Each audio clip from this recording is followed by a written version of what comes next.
I'm working security on Christmas Eve, inside one of the larger churches in Chicago. It's the kind of place that feels bigger when it's full, light bouncing off stone walls, voices blending into something steady and warm.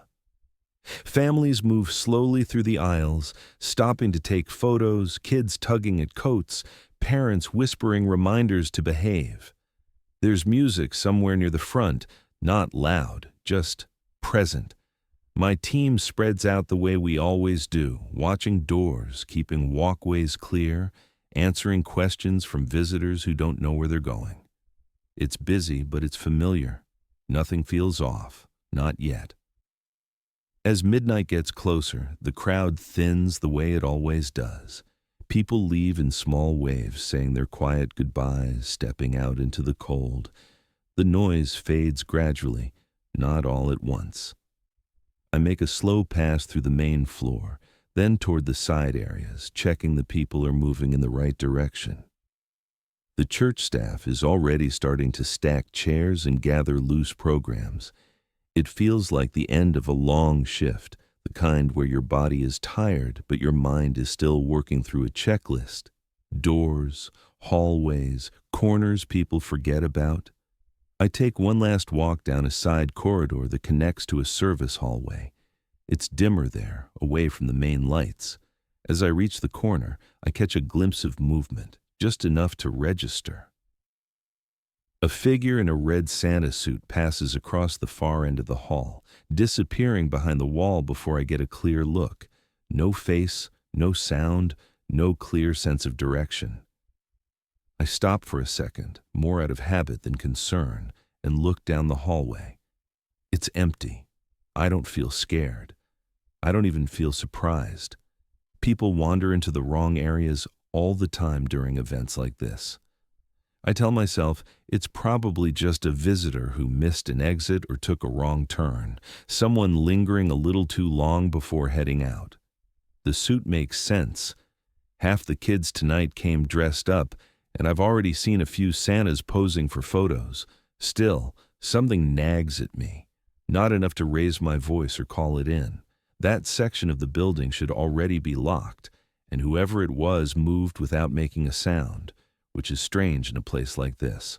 Stone floors echo, jackets rustle, shoes scrape. I stand there another moment, listening, then shake it off and turn back toward the main floor. I remember thinking it wasn't strange enough to matter. I've been doing private security work in Chicago long enough that most nights feel like they're cut from the same roll of tape. Churches, office towers, hospitals, charity banquets, neighborhood festivals, different rooms, same job. People hear security and picture brawls and handcuffs. Most of the time it's the opposite. It's directions, visibility, and patience. It's being present enough that nothing starts, and calm enough that small problems stay small. Holiday shifts are usually the easiest on paper and the hardest on your body. A church doesn't need bouncers. It needs crowd control. It needs someone to keep aisles clear when families stop for photos. It needs someone to watch side doors, because people love to step out for just a second and come back through the wrong entrance. Tonight's church is exactly that. Warm light on stone walls, singing near the front, kids in puffy coats pressing their hands to stained glass like it's magic. The crowd isn't hostile or rowdy, it's just dense. Dense crowds make dumb problems, and dumb problems can turn serious if you ignore them. Our team is small and tight, the kind you get when a company stops throwing strangers together and starts scheduling people who actually work well as a unit. Mike is the loudest piece of it. He talks constantly over the radio like silence offends him, and somehow he makes it work. "Family of 5 heading to the south doors," Mike says. A beat later he adds, "If one more person asks me where the bathroom is, I'm going to start charging." I don't shut him down. A steady voice keeps things normal, and Mike is nothing if not steady. When his voice is in your ear, You feel like you know where everyone is, even when you don't. Andrew's the one who keeps Mike from turning the radio into a comedy show. He's procedure. He shows up early, checks posted rules, and memorizes which doors lock at what times. He notices things like where the fire extinguishers are mounted and whether the exit signs are visible from the back rows. If someone sounds tense, Andrew smooths it down with logic. "It's fine," he says when a hinge squeals or a draft makes a door knock against its frame. Old buildings do that. Nick barely speaks unless there's something useful to say. He watches hands and exits, watches where the crowd pressure builds. If a group starts to bottleneck, Nick shifts a barrier before anyone has to ask. Jason is steady in a quieter way. He does what he's told, answers when called, and never tries to be the center of anything. If you want a shift to end without a story, you want a Jason on your team. Before the doors even opened tonight, I did what I always do. I checked radios, tested earpieces, watched the camera wall for a full minute to make sure every feed was live. I walked the main floor and counted exits, not because I can't remember them, but because repetition keeps you sharp. I'm the shift lead tonight, which mostly means I keep the map in my head and I don't get sloppy.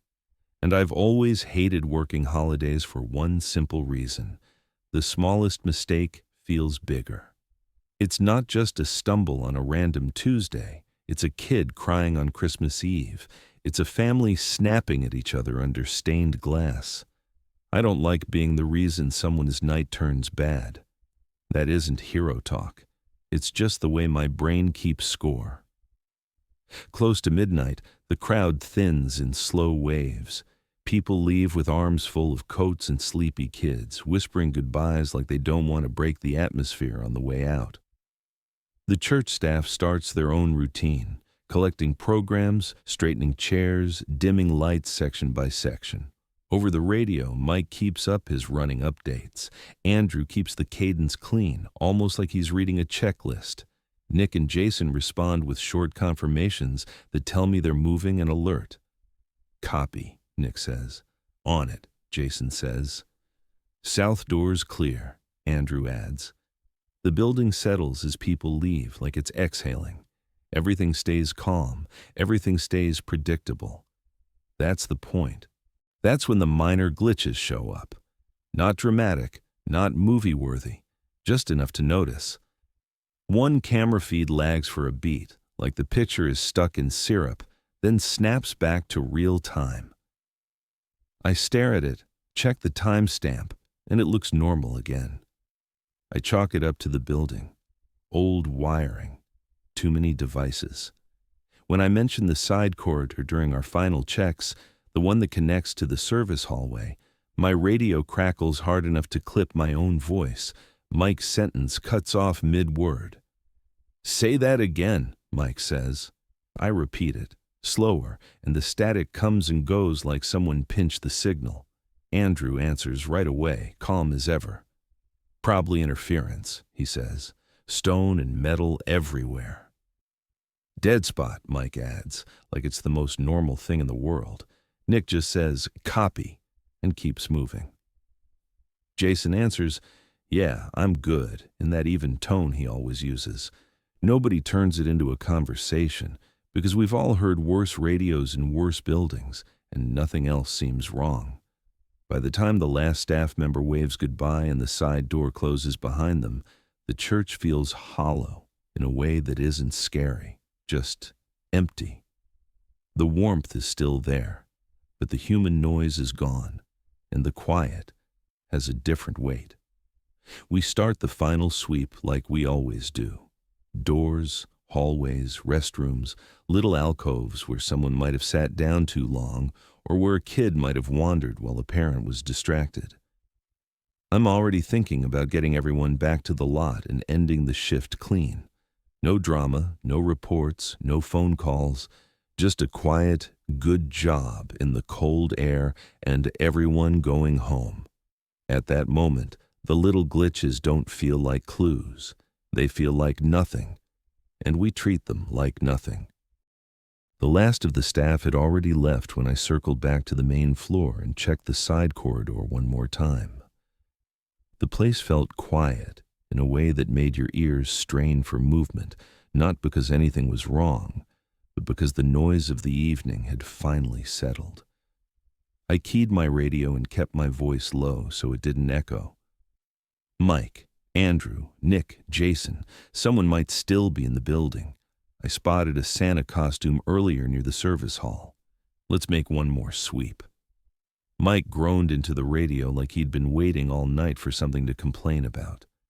Seriously? We were 5 minutes from being done. Andrew cut in before I could reply. Relax, quick check, standard procedure. Nick gave a quiet, copy. Jason followed with a neutral, on my way. No panic, no tension, just the small irritation that comes with extending a shift after you've already mentally clocked out. In holiday work, that's normal. People hide, linger, wander off. Most of the time it ends with someone apologizing because they didn't realize an area was closing. We split up the same way we always do. Mike took the south hallway that looped around the children's chapel. Andrew moved toward the east exit and the administrative offices. Nick stayed near the storage rooms behind the main sanctuary. Jason cut toward the service corridor where I thought I'd seen the Santa suit. I stayed close to the central floor where every hallway branched off. It gave me the best chance of redirecting people if someone called out. For the first minute or two, everything was steady. The kind of steady where you hear your own breathing in your earpiece while everyone moves through separate pockets of the building. Mike's voice came first. Thought I saw something near the playroom, he said, breathing a little heavier than normal. Might have been reflection. I'll check again, I asked. You good? Yeah, just movement maybe. He didn't sound scared, just tired and jumpy from the long shift. Nick didn't say anything for a while. That wasn't unusual, but the silence stretched a little too long. I waited. Another few seconds passed. Nick, status? There was a pause like he was thinking about how to answer. Still checking, he finally said. Then nothing. I told myself he was just being thorough. Nick didn't waste words. Andrew's voice slipped in next, clipped and controlled. Back hallway is clear, probably nothing down here except leftover decorations. His tone was still calm, but there was a stiffness underneath it, like he was forcing casualness. That caught my attention more than anything else so far. Andrew didn't fake confidence. If he was smoothing something over, it meant he didn't want the rest of us to get worked up. Then Jason came through the radio. I've got movement near the service stairs, he said. Red suit, thought it was heading toward the kitchen area. I turned toward that direction on instinct. That's opposite from where Mike saw movement, I said. Jason hesitated. Yeah, I know. Maybe someone doubled back. Except, that didn't make sense. Not in this building. The corridors didn't loop the right way for someone to move that fast from one area to another.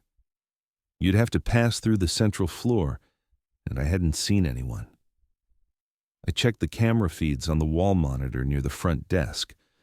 One of them jittered for half a second when I switched angles, just a small stutter, but Santa wasn't on any of them.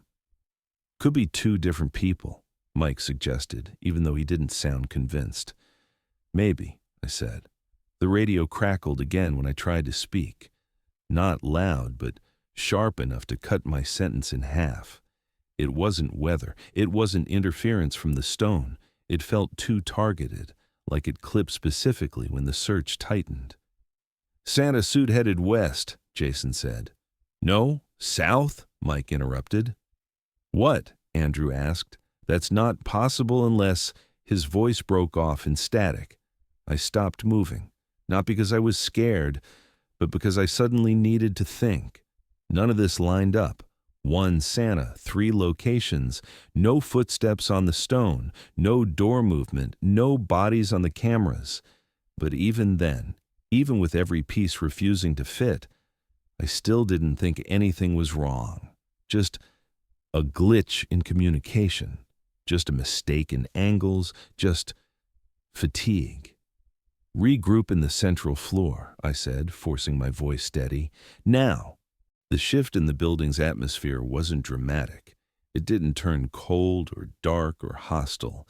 It just felt misaligned. A half-second delay between what I heard and what I expected to hear. The kind of thing you notice without knowing why. I stayed in the center of the floor and waited for the others to close in, watching the hallways like I'd missed something obvious.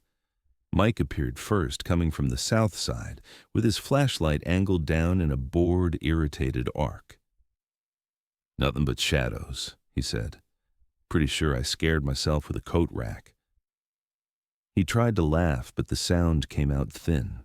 Andrew came in next, adjusting the radio on his shoulder like it wasn't sitting right. "Administrative wing is empty," he said. "I checked every door twice." He didn't meet my eyes when he spoke. Andrew always made eye contact. Nick drifted in silently, nodding once to show he was present. His breathing was heavier than normal, like he'd been moving quicker than he meant to. "You see anything?" I asked. He shook his head. "Just echo." But the way he said it made it clear the echo hadn't sounded right. Jason was the last one missing. We all noticed it at the same time, but no one said anything for a few seconds. I keyed the radio. "Jason, where's your position?" Static rushed in, then broke apart. "Service corridor," he said. His voice sounded close and far at the same time, like someone replaying a recording through a thin speaker. I think he went toward the stairwell. "Do not pursue," I said. "Return to Central." "Yeah," he said softly. "I'm trying." We waited. 5 seconds. 10. No footsteps. "Jason?" I asked. Nothing. Mike lifted his flashlight to the ceiling, as if expecting to see someone perched above us. Andrew tapped his radio, frowning. Nick stared down the hallway Jason was supposed to be in, his jaw tightening like he was preparing for something he couldn't define. The radio clicked again. "Red suit. Heading. I don't know. He's fast." Jason's breathing came through heavy, rushed. Jason never ran on duty. Not once. I moved toward the service corridor, motioning for the others to stay behind me. Not because I expected danger, just because someone had to take the lead. The corridor stretched out in a long, straight line, lit by overhead bulbs that hummed with a faint electric buzz. I walked slow, listening for footsteps, a door, anything. When the radio sparked again, all 4 of us flinched. "He's right," Jason's voice cut off in a sharp burst of static, like the signal had been punched out of the air. I stopped. "Jason, respond." Silence. Mike stepped closer. "I'm telling you, he's messing with us. Or he chased a reflection or something. This building is full of weird angles." "No," Andrew said quietly. He sounded wrong. That word hung in the air longer than it should have. I checked the camera monitor mounted near the corridor entrance. The feed jittered again, the same syrupy lag I'd seen earlier. When it corrected itself, the hallway stayed empty. No red suit, no movement, no Jason. "You think he went downstairs?" Mike asked. "No way," Andrew said. "We would have heard the door." Nick pointed toward the far end where the corridor split. He was talking like he could see something. Maybe that should have bothered me more. But fatigue has a way of making your brain cling to normal explanations, even when normal stops fitting. "He probably doubled back," I said, "or took a wrong turn. We'll find him." When I stepped deeper into the hall, the radio hissed again. Not static this time, breathing. Slow, steady, too close. Every one of us froze. It wasn't Jason's normal mic distance. It sounded like someone holding the radio an inch from their mouth. Then a whisper. "Daniel." Just my name, nothing else. I didn't answer. I looked at the others to see if any of them had keyed their mics. None had. Andrew's face had gone pale. Mike stopped moving completely. Nick's hand tightened around his flashlight until his knuckles whitened. The radio clicked one more time. "Central," Jason said suddenly, voice smooth again. "I'm almost there."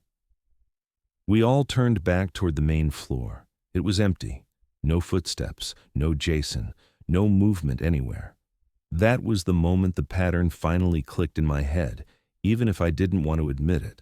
Santa in 3 places at once, Jason in none of them, radios cutting at the worst possible moments. Nothing aligned, nothing overlapped, nothing behaved the way it should. "Everyone back to center," I said quietly. "We're regrouping now." And for the first time that night, no one argued. We reached the church's front steps faster than I expected, each of us moving with the same unspoken urgency. It wasn't fear, not yet. It was something closer to frustration wrapped in confusion, a feeling that things weren't lining up the way they should, and the quickest fix was to get everyone out and reset the board from solid ground. I hit the fob on my belt as we approached the company SUV, the headlights blinking in the cold night air. Everyone piled in without talking, like we'd all silently agreed this wasn't worth dragging out any longer. Mike slammed his door, still muttering. "Swear to God, if this is some kid screwing around, let's just go," Andrew said tightly. He didn't sound nervous, but the edge in his voice was real. I turned the key. Nothing happened. The engine didn't try, it didn't click, it didn't grind. It was as if the battery had been swapped with a block of ice. "Come on," I muttered. I tried again. Nothing. No sound at all. "Dead battery?" Mike asked. "Impossible," Andrew said. "It was running fine earlier." Nick leaned between the seats and pointed at the dashboard. "Look." All the lights were on. Every indicator glowed bright and steady like the vehicle had full power, just no life underneath it. "That doesn't make sense," I said. "Something would at least try to turn over." That's when Mike turned his head toward the back seat, not quickly, not dramatically, just a slow, instinctive glance like something brushed his awareness before any of us caught up. Then he froze. "Daniel," he whispered, don't move." I didn't turn at first. I don't know why. Maybe because the way he said it didn't sound like a prank or a scare. It sounded like someone trying not to make a sound in the presence of something watching them. I shifted just enough to see the back seat in the rearview mirror. A Santa suit filled the space, not moving, not reacting. Sitting upright with its hands resting on its knees, head angled slightly toward us. The face was just out of frame, but the stillness was complete. Too complete, like it was holding a breath it didn't need. I didn't think. My body acted before my brain could catch up. "Out," I said sharply. "Now." Doors flew open, boots hit pavement, everyone stumbled away from the vehicle, spreading out like a burst pattern. The night air cut through the heat of adrenaline, and I turned back toward the SUV with my flashlight raised. Empty. Back seat clear, no fabric, no figure, nothing. Mike cursed under his breath. Andrew touched the door like he needed to confirm it was real. Nick stood perfectly still, breathing hard, staring at the space where the figure had been. "There's no way," Andrew said. "We all saw." "Inside," I said. "We regroup inside." We didn't argue with ourselves about why the church felt safer. It was instinct. Instinct doesn't negotiate. The door slammed behind us as we re-entered the main hall. The warmth inside felt wrong, like heat without a source. I tried to settle my breathing, but it wasn't working. Something in the air made it feel thicker than before. We moved as one group now. No one split off. Even Mike stayed quiet, flashlight cutting anxious shapes across the walls. We passed the vestibule and entered a long hallway lined with storage rooms, choir closets, and utility doors. And that's when the smell hit. Smoke. Sharp and hot, the kind that makes your throat tighten before your eyes can even find the source. "Do you smell that?" Nick asked, already lifting his arm to cover his nose. Mike pointed down the hallway. "There, look." A thick orange glow pulsed from under one of the doors like someone had lit a bonfire inside. Shadows flickered along the wall. The heat rolled out in waves, my instincts locked into place. "Back up," I said. "Move. Now." But when we started to retreat, the smoke rushed faster, curling upward, filling the ceiling, dropping in a heavy layer like the room was exhaling fire into the hall. The alarm didn't sound. Nothing mechanical kicked in. The church stayed silent. That silence made everything worse. "Door's blocked," Andrew said, rattling the handle. "We need another exit. No time." I grabbed the emergency bar on a nearby glass side door and slammed my elbow into the pane. It didn't break. Pain shot through my arm. I tried again. Shoulder this time. The glass cracked at the corner. "Daniel, stop!" Mike started. I didn't. I took a step back, lifted my arm across my face, and drove my fist straight into the center of the panel. The glass shattered inward with a violent pop, slicing across my knuckles. I reached through, unlocked the inner mechanism, and kicked it open. Cold air rushed in, real air. "Go!" We spilled outside into the night, coughing, gasping, stumbling into clean oxygen. I turned back. No fire, no smoke, no glow under the door, no smell. Just a quiet hallway inside a quiet church. My hand dripped blood onto the stone. The pain was real. The fire had never been there. Mike kept staring at the doorway like he expected the fire to suddenly reappear. Andrew stepped forward to look again, slowly, like his eyes needed proof more than his brain did. Nick leaned against the wall, with his hand braced on his knee, breathing hard, staring at the ground like he was trying to steady the floor beneath him. Nobody spoke for a long moment. The cold outside should have cleared our heads, but it didn't. It just sharpened everything. "What the hell was that?" Mike finally asked. Not loud, not angry, just genuinely lost. I didn't answer. I couldn't. My hand throbbed from the glass and the blood felt hot against the cold air. The pain grounded me enough to think, and thinking made everything feel worse. "It wasn't there," Andrew whispered. "Daniel, none of that was there." Nick straightened suddenly, breath catching. "Something grabbed me," he said, "in the hallway, earlier, before the smoke." He hit his thigh with the side of his fist for emphasis. I felt fingers around my leg. Cold. Right here. I swear. Cold. "You sure you didn't imagine?" Mike started. Nick snapped his head toward him. "Do I look like I imagined it?" I stepped between them before the tension boiled. "Inside," I said. "We need walls, not open ground. Move." We re-entered the building, but now every hallway felt different, as if the distance between doors had stretched a little too far, the ceiling a little too high, the air a little too still. I kept my injured hand pressed against my side to slow the bleeding. Every step pulsed with the reminder that I'd punched through reality for something that wasn't real. Andrew stopped just inside the vestibule and crouched down, placing a hand on the floor. "It's vibrating," he said quietly. I crouched next to him. The floor was perfectly still. "Nothing," I said. "No," Andrew insisted, backing up quickly. "No, I felt it like it was giving way." Mike shook his head. "Place is messing with us, that's all it is, messing with us."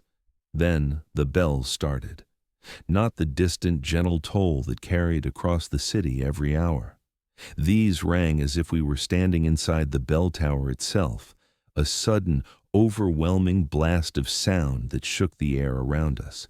Mike clamped his hands over his ears with a shout. Nick staggered backward into the wall. Andrew dropped to a knee, eyes squeezed shut, blood trickling from his nose. I braced against the nearest pillar, teeth clenched as the sound vibrated through bone more than air. My vision blurred at the edges. It felt too loud to exist in the real world. Then, silence. Instant, complete, impossible silence. I blinked hard. The ringing in my skull faded. The smell of smoke didn't return. Nothing filled the space except our breathing. "We're not splitting again," I said. "We stay together. Closest enclosed room. Now." We moved down the hallway in a tight formation, flashlights shaking slightly with each step. The small meeting room near the administrative wing was closest, and I pushed the door open with my uninjured hand. Empty. Chairs stacked, lights off. "Inside," I said. We shut the door.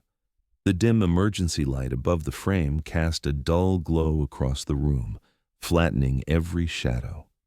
For the first time since the hallway, nobody moved. Breathing slowed. No one spoke. There was a fragile stillness, like the building was holding a lungful of air. I counted bodies out of habit. 1, 2, 3, 4. My heart tripped. Where was 5? I looked again, slower this time, flashlight sweeping across each face. Mike, pressed against the wall, breathing through his mouth. Andrew, wiping blood from his nose with the back of his sleeve. Nick, sitting on the edge of a table, staring at the door. And one more flashlight beam that wasn't there. "Jason." "Where?" Mike started. "Jason," I said, louder than I meant to. "Where is Jason?" Andrew stood, almost stumbling. "He was right behind us. I swear he was right behind us." Nick looked toward the door, frowning deeply. "I thought he came in after me." I opened the door just enough to check the hallway. Empty. No footsteps, no movement, no shadows. Just an impossibly still corridor that looked exactly the way it had before everything started going wrong. My radio clicked. All of us froze. A long, slow breath came through the speaker, too close, too deliberate, too controlled. Then a voice, barely above a whisper, "Daniel." Not a scream, not distorted, not broken, perfectly clear, perfectly calm, perfectly Jason. Nick exhaled, shaky. "He's close. He has to be." Andrew shook his head slowly. "Then why didn't we hear him leave the group?" I didn't have an answer. The radio clicked again. "On my way," Jason's voice said, smooth, steady, familiar. I looked back into the hallway. Still empty. No footsteps, no movement, no Jason coming toward us. The room felt smaller suddenly, like the walls were listening. "We're moving," I said. "We're finding him. Do not fall behind. Do not blink out. Stay with me. Stay with me." Because for the first time that night, I knew something with absolute certainty. Whatever had taken Jason wasn't done with us. I don't remember the exact moment we stepped back into the hallway. It felt like the room breathed us out, pushing us into the corridor before any of us agreed to move. We stayed close, too close, our shoulders brushing every few steps because none of us trusted the space between us anymore. The building wasn't loud or dark or obviously dangerous. It was just wrong in ways that didn't give you anything to grab onto. Wrong in the silence, wrong in the way our flashlights didn't seem to carry as far as before. Wrong in the way every sound felt like someone else's steps, only half a beat behind our own. Jason should have been with us. He should have been annoyed, cracking a joke about overtime, ready to wrap up the shift and go home. The fact that he wasn't here didn't fit the logic of the night. There hadn't been a scream, no chase, no sign of struggle. We hadn't lost sight of him during a sprint.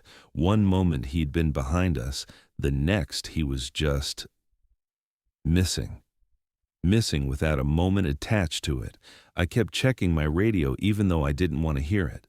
The last thing I wanted was more breathing pressed up against my earpiece, but part of me needed to know if anything he said would repeat. The hallway stretched in front of us like it was waiting. I didn't say anything out loud, but the thought kept looping. Jason didn't walk away. Something pulled him off the map. Mike moved ahead a little and stopped at a four-way split. "We need a direction," he said. "We can't just wander. If he's hurt—" "He's not hurt," Andrew murmured. He's somewhere else." Nick stared at him. "You hearing yourself?" Andrew didn't answer. His face had gone hollow, like he was trying to solve an equation with pieces missing. I tried Jason's name again. "Jason, respond. Where are you?" Static. Then, click. The radio didn't just come alive. It woke up like someone pressed their mouth directly against the mic. A long, steady inhale. Controlled. Familiar. Then, Daniel. My name stretched in a way that made something cold settle under my ribs. It was Jason's voice, his exact tone, his exact cadence. But there was nothing around us. No footsteps, no shadows, no movement, no source, just the sound of a man who should have been standing 3 feet away. Mike swallowed hard. "Ask him where he is." I didn't want to. I didn't want to speak into something that wasn't Jason, but I did. "Where are you?" A pause, then Jason's voice again, casual, almost bored. "Right here." Nick spun around. "I didn't hear anything," he said. "If he was close, we'd hear him." But the radio didn't care about our logic. Another click. "Head into Central," Jason said. "Be there in a minute." It was the exact sentence Jason always used when regrouping. Same breath pattern, same rhythm, same everything. The familiarity of it made my stomach tighten.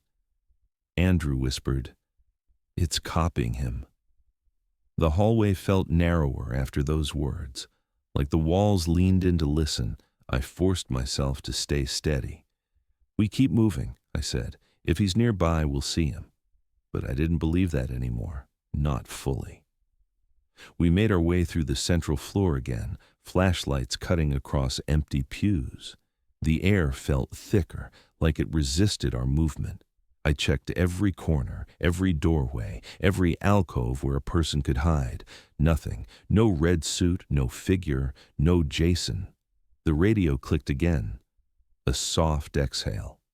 "Danny," Jason's voice said, using the nickname he called me exactly twice in all the months I'd known him. Both times had been during long shifts when he was trying to lighten the mood. Hearing it now felt like someone tugged an old memory out of my head and held it too close. "Stop," I whispered to no one. Andrew's eyes widened. "It's not talking. It's repeating." "No," I said slowly. "Repeating is exact. This isn't exact. It knows how he talks." Mike wiped his face with the back of his hand. "So what? It's... what? Mimicking him? Like, perfectly?" Nick shook his head sharply. "No, not perfectly. Intentionally.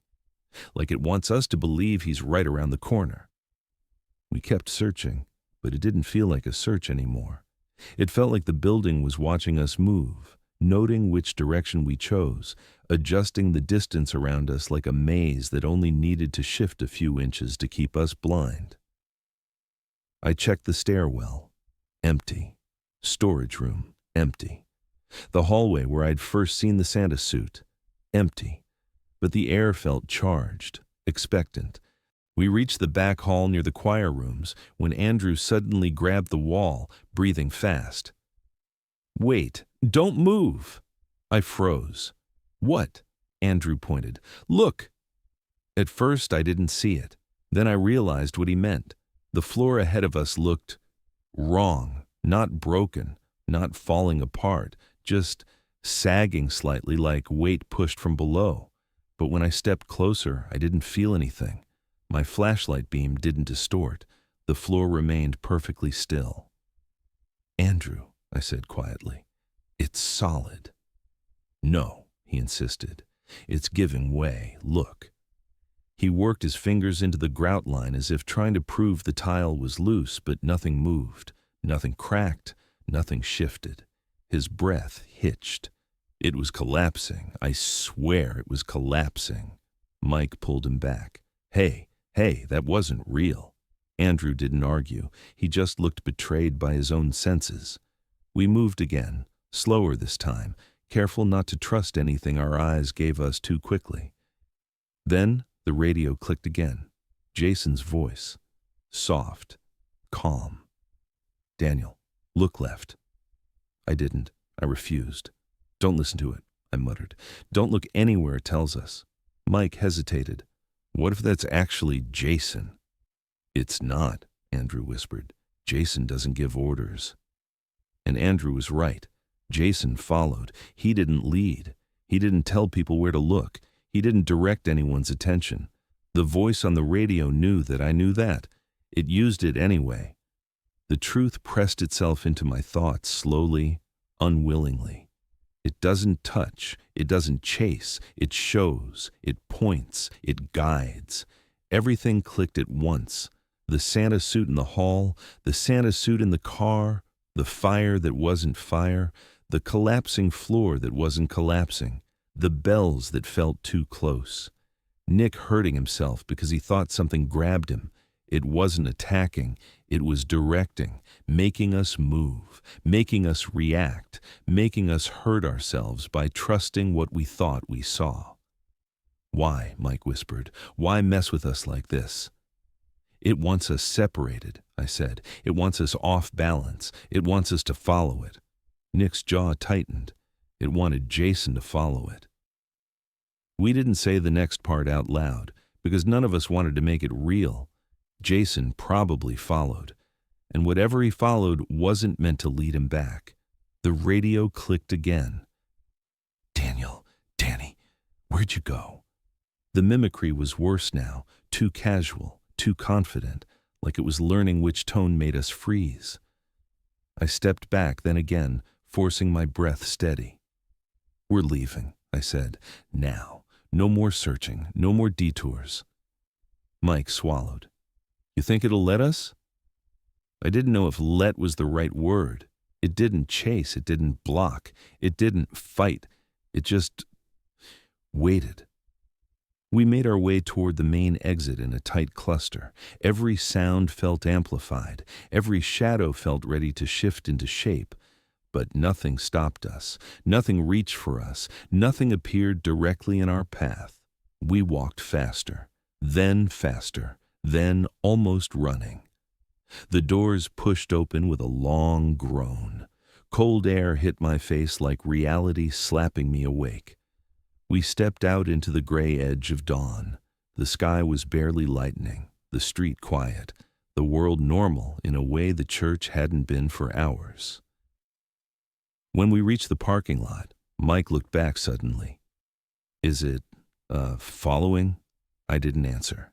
I didn't need to. It wasn't following. It didn't need to. We reached the far edge of the lot before the radio clicked one last time. The voice came through soft and even, barely more than a breath. "Next time, don't leave me behind."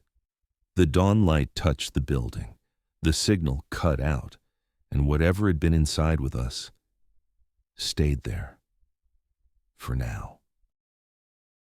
The police stayed until almost noon, asking the same questions in different ways, hoping one of us would slip into an explanation they could use. There wasn't one.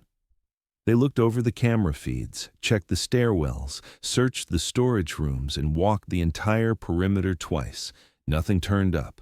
No signs of forced entry, no evidence of a fire, no damage to any floor or doorway except the glass I broke myself, not a single shred of the Santa suit anyone had seen. And no trace of Jason. Eventually, the officers settled on the only version that fit inside their world. The idea that we panicked in the middle of a long, crowded night and somehow convinced ourselves that something was there when it wasn't. One missing person, multiple minor injuries, no structural damage, no intruder, no fire, no Santa. Panic-induced misinterpretation during a high-stress holiday event, the report said. A phrase clean enough to file and forget. The church leadership didn't challenge it. They thanked us for our service, expressed sympathy for Jason's family, and quietly chose not to release a public statement. Christmas events resumed the following day. The building opened its doors again, like nothing had happened inside it. My hand healed slower than it should have.